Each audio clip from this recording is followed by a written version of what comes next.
Kasih karunia dan damai sejahtera dari Tuhan Allah Bapa kita dan dari anaknya Tuhan Yesus Kristus menyertai kamu.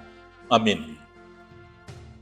Selamat pagi saudaraku, dengarkanlah firman Tuhan yang membimbing kita melakukan semua tugas pekerjaan yang baik hari ini, yaitu dari Ratapan 5 ayat 19, demikianlah firman Tuhan. Engkau ya Tuhan bertahta selama-lamanya, tahtamu tetap dari masa ke masa. Engkau ya Tuhan bertahta selama-lamanya, tahtamu tetap dari masa ke masa. Demikianlah firman Tuhan. Bapak, Ibu, saudara-saudaraku yang terkasih dalam Yesus Kristus, menghadapi pergumulan dan penderitaan yang sangat berat, dalam berbagai khotbah, berulang-ulang telah saya sampaikan kepada Bapak, Ibu, saudaraku yang terkasih, jangan lari meminta pertolongan dan bantuan kepada orang lain. Karena orang lain akan mengatakan kasihan. Dan setelah itu, pertolongan itu mungkin tidak sampai. Ketika menghadapi pergumulan itu, jangan menyalahkan situasi. Karena menyalahkan situasi tidak menyelesaikan pergumulan dan persoalan. Jangan juga berandai-andai, seandainya saya tidak melakukan ini, seandainya saya tidak pergi, seandainya saya tidak ikut, dan lain sebagainya. Karena itu juga, andai-andai kita tidak menyelesaikan masalah. Tapi dalam pergumulan dan persoalan-persoalan yang kita hadapi, kita datang kepada Tuhan. Berdoa memohon pemulihan. Itulah yang disampaikan oleh orang yang berdoa dalam konteks bacaan kita ini. Kalau kita melihat di ayat 1, yaitu doa untuk pemulihan.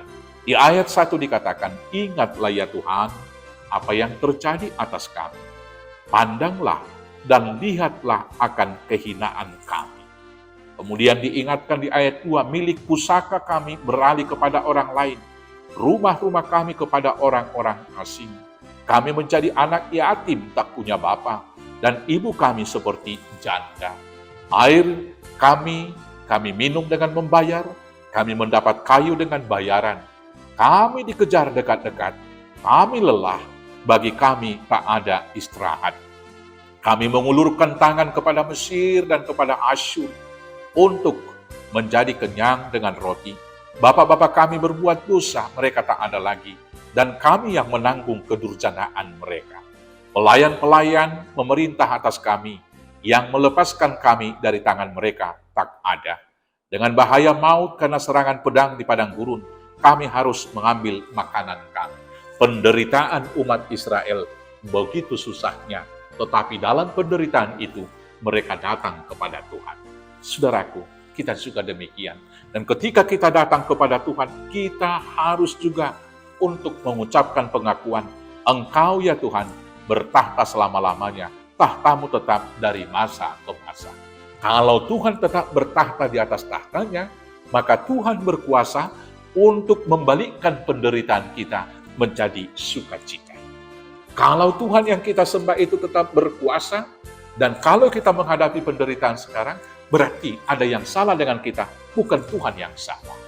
Maka karena itu, penderitaan yang kita hadapi, harus kita datang kepada Tuhan dengan sebuah pengakuan bahwa nenek moyang kita berdosa, dan kita juga mungkin berdosa. Dengan pengakuan yang demikian, maka kita akan dibaharui oleh Tuhan. Hidup kita juga akan diubah, penderitaan kita juga akan diubah dari air mata menjadi tawa dan sukacita.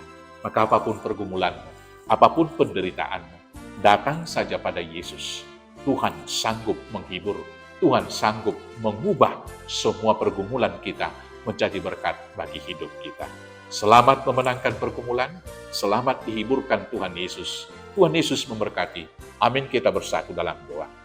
Bapa yang baik, dalam seluruh pergumulan yang kami hadapi, dari penderitaan-penderitaan yang telah kami lalui, kami datang ke hadapan Tuhan mengaku dosa dan memohon pengampunan-Mu dan juga penghiburan yang dari Tuhan, agar kami dihibur, dimampukan memenangkan pergumulan, hingga kami dapat bersukacita menjalani kehidupan ini dengan penghiburan Tuhan dan berkat yang melimpah.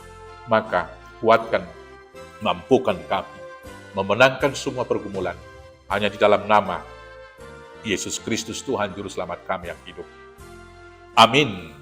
Selamat beraktivitas, Tuhan Yesus memberkati. Horas. Horas, Horas.